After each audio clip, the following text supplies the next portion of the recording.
Kodungallur Dalawa club ലഹരിവിരുദ്ധ campaign സംഘടിപ്പിച്ചു.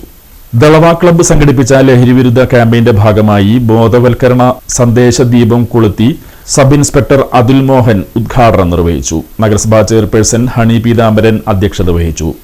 Excise inspector Kishore ji മുഖ്യപ്രഭാഷണം നടത്തി. Club president Lijeesh Anakkathil, club secretary Firoz Pallippadath, treasurer Pradeep Polakkulath, Raheem Pallath, Abdul Khader Kannezhuth, Shine Kottekkad, Ali Ragam, Anil, Ranesh Krishna, Iqbal, Shahin, ബാവുക്ക, Shamsu, Shameer, Suresh Kumar തുടങ്ങിയവർ പങ്കെടുത്തു.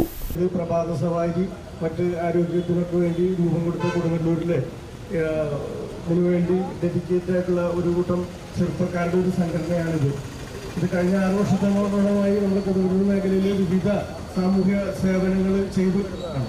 ഇപ്പോൾ പ്രത്യേകിച്ച് ഈ കാലഘട്ടത്തിൻ്റെ ആവശ്യമാണ് ലഹരിക്കെതിരെ ഉണർന്ന് പ്രവർത്തിക്കേണ്ടത്.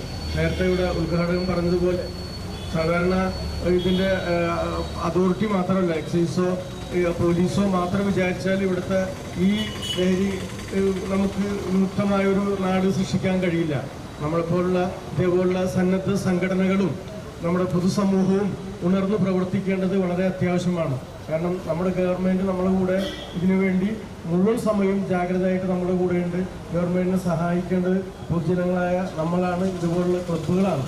നമ്മുടെ കൂടെ ഇപ്പോൾ നമുക്ക് വാക്ക് നോക്കുന്നുണ്ട്. ഇതിന് ഡിപ്പാർട്ട്മെൻറ്റായിട്ടുള്ള എക്സൈസും പോലീസും നമുക്ക് ഏത് സമയത്തും നമുക്ക് വേണ്ട സഹായം ചെയ്യും. ഇതിൽ ഓരോരുത്തർക്കും ഒരു കടമയുണ്ട്, ഉത്തരവാദിത്തമുണ്ട്. എവിടെ ഇതുമായി ബന്ധപ്പെട്ട് എന്തെങ്കിലും നിങ്ങൾക്ക് സൂചന കിട്ടുകയാണെങ്കിൽ വളരെ രഹസ്യമായി തന്നെ അവരെ അറിയിച്ചു കഴിഞ്ഞാൽ നമുക്ക് പേടിയുണ്ട്, നമുക്കെതിരെ എന്തെങ്കിലും നടപടി വരുമോ ഇല്ല. അത് വളരെ രഹസ്യമാക്കി വെക്കുന്ന ഒരു സംവിധാനത്തോടു കൂടിയാണ് ഇന്ന്